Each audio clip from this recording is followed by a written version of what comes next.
ABP news प्रस्तुत करता है फॉरेंसिक फाइल्स।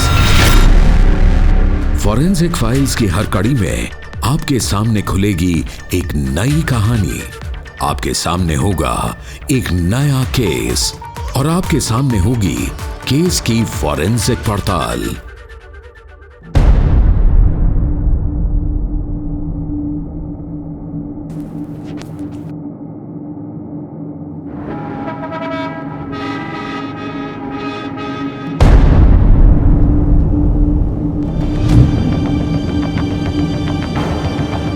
जल्दी करो यार, वो निकल जाएगा। फिक्र मत करो, हम पहुंच जाएंगे।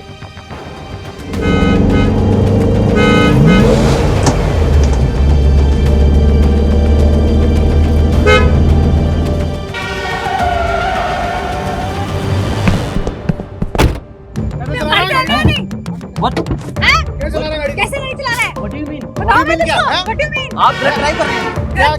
आप गलत ड्राइव कर रहे हैं। क्या कर रहे हैं आप? क्या कर रहे हैं आप ये? चलो रहने दो, इसको छोड़ते हैं।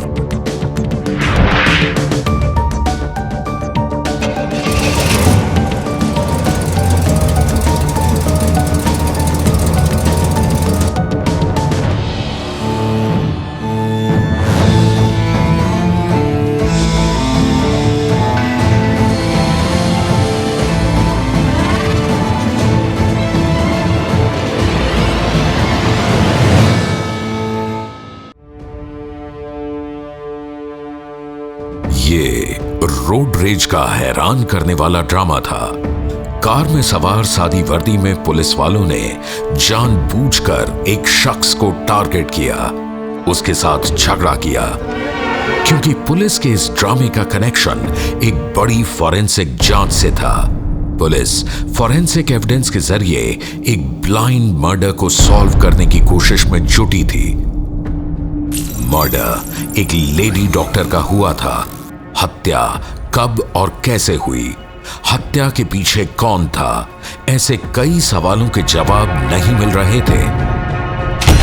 हत्यारा इतना शातिर दिमाग था कि कैमरे की नजर घड़ी की सुई से लेकर कैलेंडर की तारीख को भी धोखा दे दिया।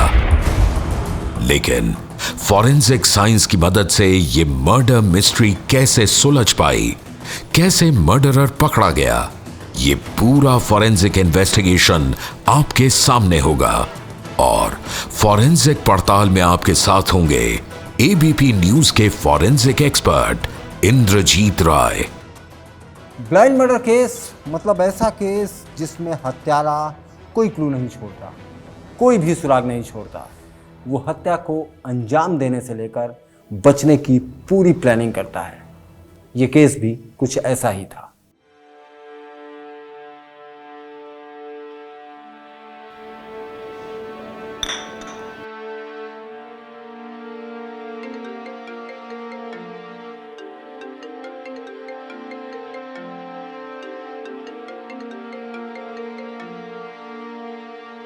Hello hello. लगता है जनाब का आज हॉस्पिटल में दिल नहीं लग रहा। नहीं ऐसा कुछ नहीं। आज तो काफ़ी पेशेंट हैं और काम भी बहुत है। तो फिर क्या बात है? मैं सुबह जल्दबाजी में तुमसे कहना भूल गया था। आज रात हम डिनर के लिए बाहर जा रहे हैं, तुम तैयार है ना? ओह क्या बात है। लेकिन मेरी आज डॉक्टर्स के साथ कॉन्फ्रेंस है। हाँ मैं शाम तक फ्री हो जाऊंगी। Okay bye.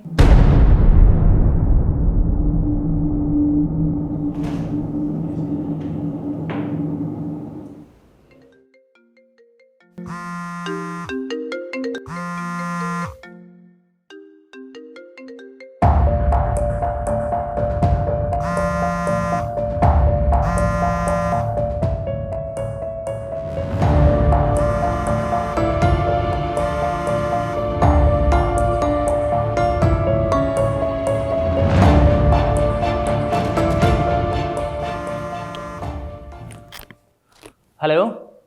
हाँ भाई साहब, क्या क्या हुआ?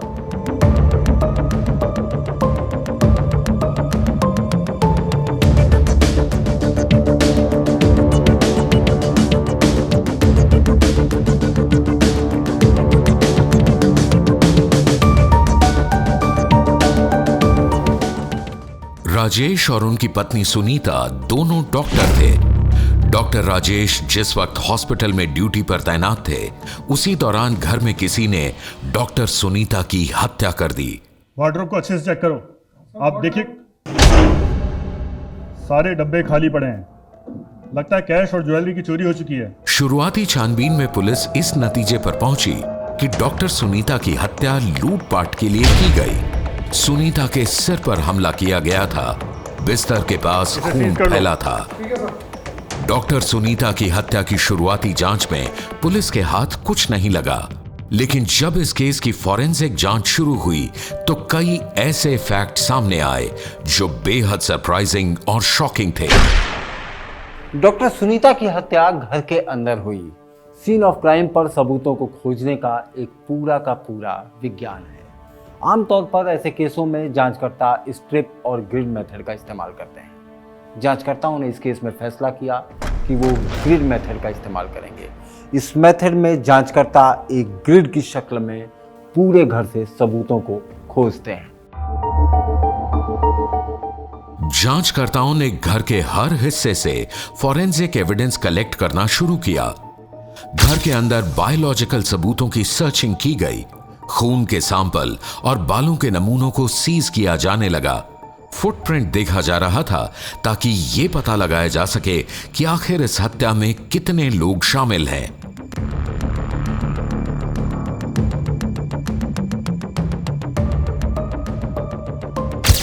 डॉक्टर सुनीता की हत्या कैसे और किन हालात में हुई होगी?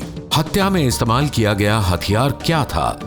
ऐसे कई सवालों के जवाब के लिए जांचकर्ताओं ने डॉक्टर सुनीता की डेड बॉडी की छानबीन शुरू की। सिर में चोट की विजिबिलिटी देखकर लग रहा है किसी भारी हथियार से मारा गया है। इसका डायमेंशन क्या है? 8 सेंटीमीटर की लेंथ है और 3 सेंटीमीटर की डेप्थ है। सर का स्कल पूरा डैमेज है। देखने से ऐसा लग रहा है कि अटैक करने वाला एक ही बार के अटैम्प्ट से इसको मारना चाहता था। बॉडी पर किसी तरह के दूसरे निशान है? रस्सी जैसे निशान दिखाई दे रहे हैं। सर ताजुब की बात है, बॉडी पे कोई भी स्ट्रगल के निशान नहीं है। इसने अपने आप को सेव करने की कोशिश नहीं की। यही बात समझ में नहीं आ रही है। मेडिकल लीगल परीक्षण में सिर्फ शरीर का परीक्षण नहीं होता, बल्कि शरीर से मिले नतीजों को अपराध की संभावनाओं के साथ जोड़कर देखा जाता है। पीड़िता के शरीर पर कोई भी फ्रैक्चर का निशान नहीं था, लेकिन पोस्टमार्टम के नतीजों को अभी लैब में एनालिसिस करना बाकी था। सर बॉडी के बैक टिश्यूज में कुछ बांधे जाने का संकेत है। ये रस्सी जैसा है, शायद लेडी को मारने से पहले बांधा गया था। कमाल है, लेडी को बांधा गया, उस पर हमला किया गया, लेकिन उसने कोई विरोध नहीं किया। ये बात समझ में नहीं आई। आखिर डॉक्टर सुनीता पर किस तरह हमला किया गया? हमलावर कौन था? इन दोनों सवालों के जवाब नहीं मिल रहे थे। इसलिए जांचकर्ता अब सीसीटीवी के डिजिटल वीडियो रिकॉर्डर के हार्ड डिस्क की एनालिसिस करने जा रहे थे। सर ये देखिए, पति के घर से बाहर निकलने के बाद कोई नहीं आया।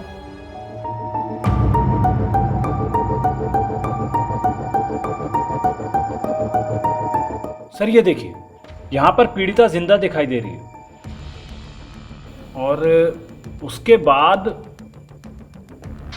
फिर उसका मर्डर हो गया। कैंप 3 और कैंप 4 के वीडियो चेक करो। Okay sir. सर इसमें भी कुछ नहीं है, ना ही कोई आता दिखाई दे रहा है, ना ही कोई जाता दिखाई दे रहा है। डॉक्टर राजेश के घर से निकलने के बाद कोई भी घर पर नहीं आया। ये कैसे हो सकता है? सर कैमरे की फुटेज तो यही बता रही है। क्या बता रही है? ना कोई आया ना कोई गया और एक डॉक्टर का कत्ल हो गया। घर में लगे सीसीटीवी कैमरों की फुटेज से हत्यारे का पता नहीं चल पाया, लेकिन जांचकर्ताओं को यह अंदाजा जरूर हो गया कि मर्डर करने वाले ने सीसीटीवी कैमरे से भी बचने की एक बड़ी चाल चली थी। इस चाल को समझने और पकड़ने के लिए जांचकर्ता अब कैमरों के कवरेज एरिया और उनकी पोजीशनिंग का मैप तैयार करने जा रहे थे। इसके लिए उन्होंने एक बार फिर क्राइम सीन पर जाने का फैसला किया। हमें सीन ऑफ क्राइम की 3D स्कैनिंग करनी होगी और कवरेज एरिया एनालिसिस करेंगे। ओके, फ्रॉम देयर, वहां से यहां तक।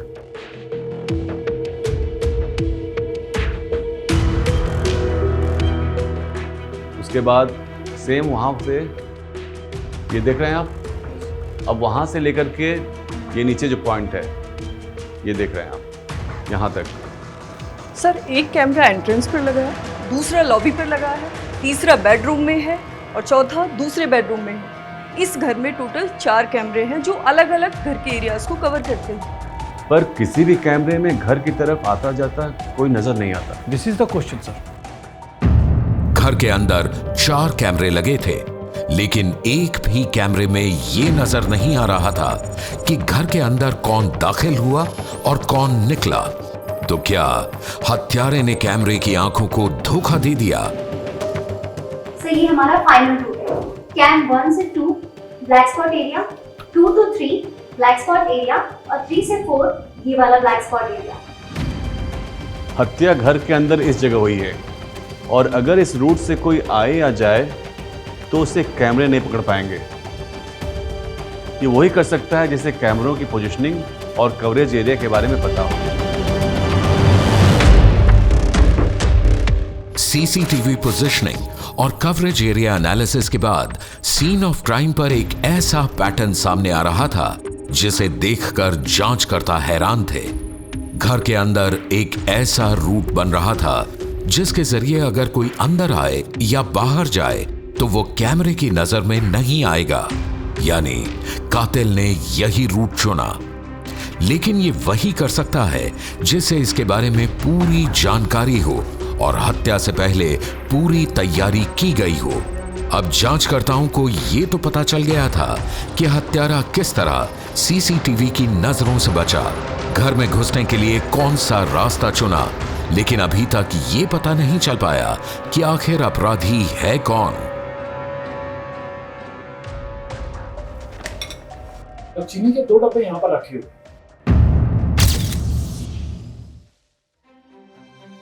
खाने की चीज़ों में क्या मिला हो सकता है? इन सवालों के जवाब फॉरेंसिक केमिस्ट्री देती है।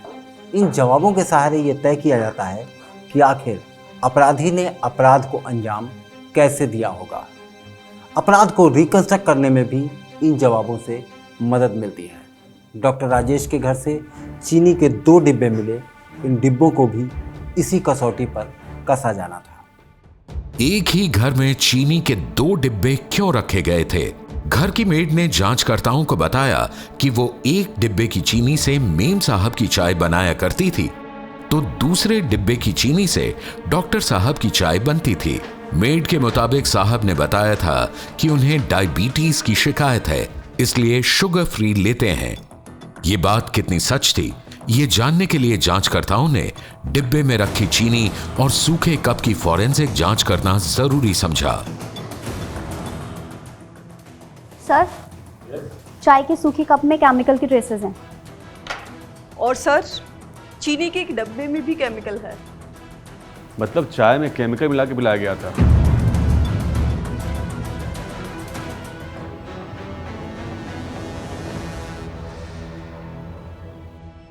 जिसने डॉक्टर सुनीता के लिए किचन में केमिकल मिली हुई चीनी का डिब्बा रखा था, जिसने हत्या से पहले सुनीता की चाय में केमिकल वाली चीनी मिलाई थी, जिसे सुनीता के घर के अंदर बाहर लगे सारे सीसीटीवी कैमरों की जानकारी थी, वो और कौन हो सकता था? अब जांचकर्ताओं का सीधा शक सुनीता के पति डॉक्टर राजेश पर था। जांचकर्ताओं ने फैसला किया कि वो डॉक्टर राजेश की कॉल डिटेल की जियो मैपिंग करेंगे, यानी डॉक्टर के कॉल रिकॉर्ड के आधार पर उसकी लोकेशन की एनालिसिस करने का फैसला किया गया। डॉक्टर के उस दिन की कॉल डिटेल्स को अच्छे से खंगालो। देखो किसी कॉन्ट्रैक्ट किलर से बात हुई थी? उस दिन उसने किसी से कोई खास बात नहीं की। एक कॉल अपनी पत्नी को की, एक पड़ोसी को और एक पुलिस को। बाकी कोई खास बात नहीं हुई। इसकी लोकेशन देखो। तो डॉक्टर राजेश की लास्ट लोकेशन हॉस्पिटल थी और उसकी लोकेशन के अलावा उसकी गाड़ी भी हॉस्पिटल में ही थी। इसका मतलब ये हुआ कि हमारे पास ऐसा कुछ भी नहीं है जिसके बेस पे हम कह सकें कि हमारा सस्पेक्ट डॉक्टर राजेश की मर्डरर है।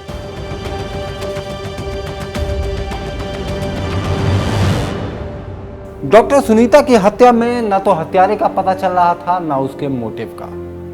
लेकिन इस केस में उस वक्त नया मोड़ आ गया जब नदी के किनारे एक पॉलीथीन में एक जैकेट, एक खून से सना हथौड़ा और एक ग्लव्स मिला।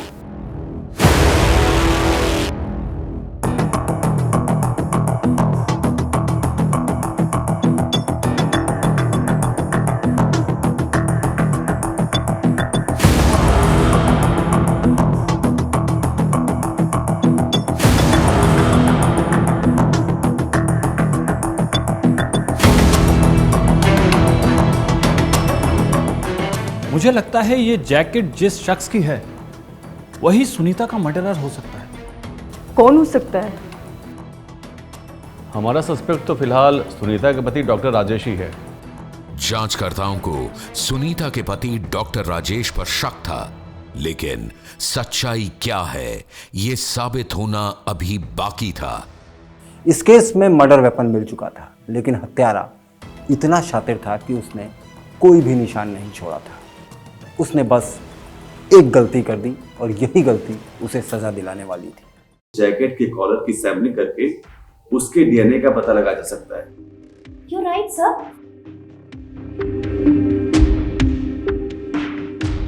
जैकेट से डीएनए का सैंपल मिल गया, लेकिन यह डीएनए किसका हो सकता है?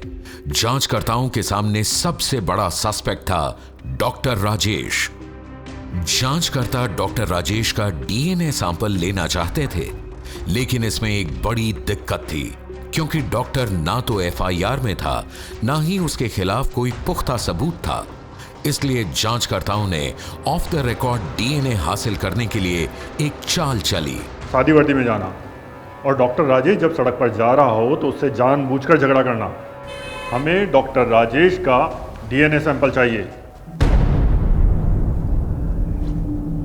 कुछ इस तरह से।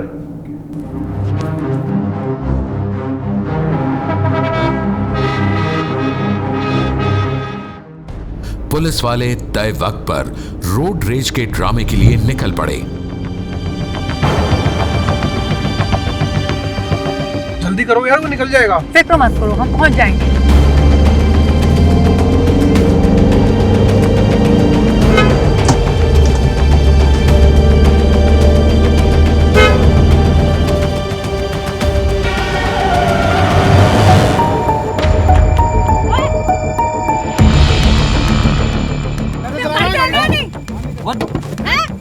कैसे गाड़ी चला रहा है? What do you mean? बताओ मैं तुमको। What do you mean? आप गलत ड्राइव कर रहे हैं। क्या आप गलत ड्राइव कर रहे हैं। चलो ट्रेन के साइड को बता। क्या कर रहे हैं आप ये? मेरे को बता। क्या कर रहे हैं आप ये? चलो रहने दो, इसको छोड़ दें।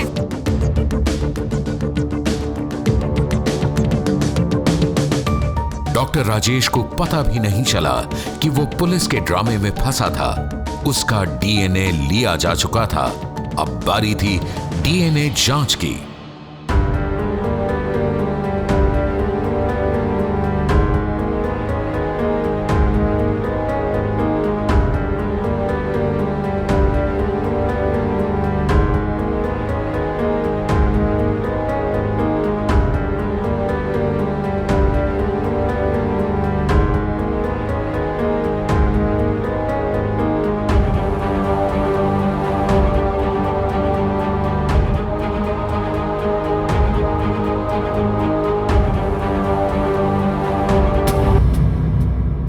सर, डीएनए की रिपोर्ट आ गई है।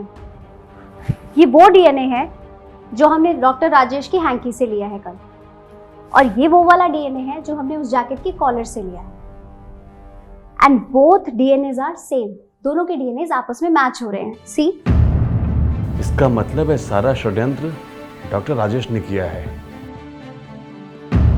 डीएनए जांच से ये बात साफ हो गई कि डॉक्टर राजेश ने ही अपनी बीवी की हत्या की। लेकिन सवाल ये खड़ा होता है कि उसने आखिर ये हत्या क्यों की और इसके पीछे की वजह क्या थी। फॉरेंसिक जांच के नतीजों में डॉक्टर राजेश अब पूरी तरह फंस चुका था। पुलिस ने बगैर देरी के डॉक्टर राजेश को गिरफ्तार कर लिया।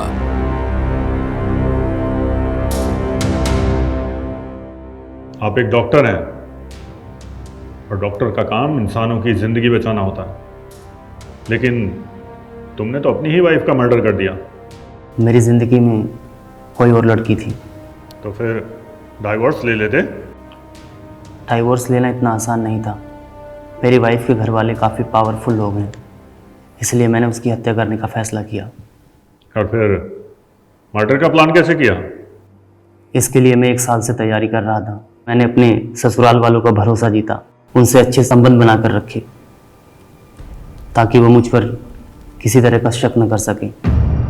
मैं सुनीता की चाय में वो केमिकल मिलाया करता था जिससे उसका नर्व सिस्टम धीरे धीरे कमज़ोर हो रहा था। वो चाय पीने के बाद धीरे धीरे नींद में चली जाती थी। मैं उसे नींद का केमिकल इसलिए दे रहा था ताकि वो हत्या के वक्त चीखे चिल्लाए नहीं। सुनीता को गुमराह करने के लिए मैंने शुगर का बहाना बनाकर अपने लिए अलग चीनी का डिब्बा किचन में रखवाया था। हत्या वाले दिन क्या किया? उस दिन तो तुम हॉस्पिटल में ड्यूटी पर थे ना? सर उस रोज़ भी अस्पताल गया था। मैंने अस्पताल के स्टाफ को बुलाकर ये कह दिया था कि 1 घंटे तक कोई पेशेंट अंदर ना भेजें। लंच के बाद मुझे 1 घंटे आराम करना है। किसी भी पेशेंट को अंदर मत आने देना। चलो, मैं दरवाज़ा अंदर से बंद कर रहा हूँ। इसके बाद मैंने अपने कमरे का दरवाज़ा बंद कर लिया और पिछले दरवाजे से अस्पताल से बाहर निकल आया। अस्पताल से निकलने के बाद मैंने टैक्सी ली।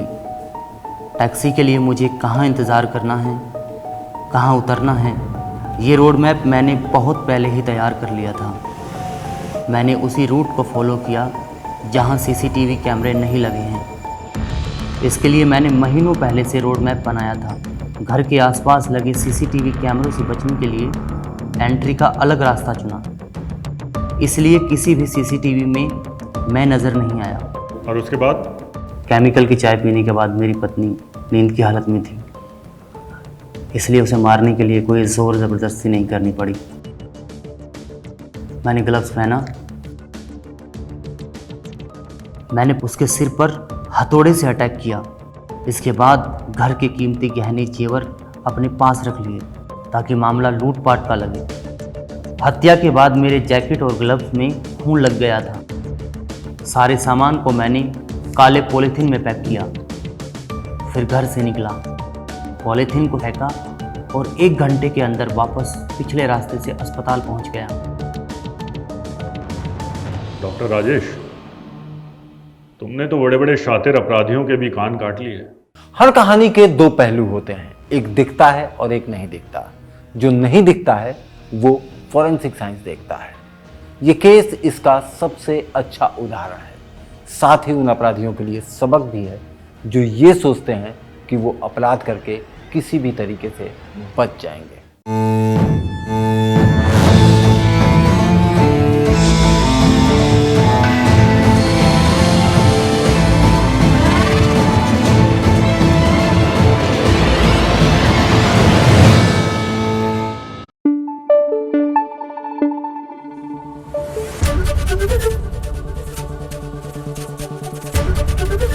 एबीपी न्यूज आपको रखे आगे।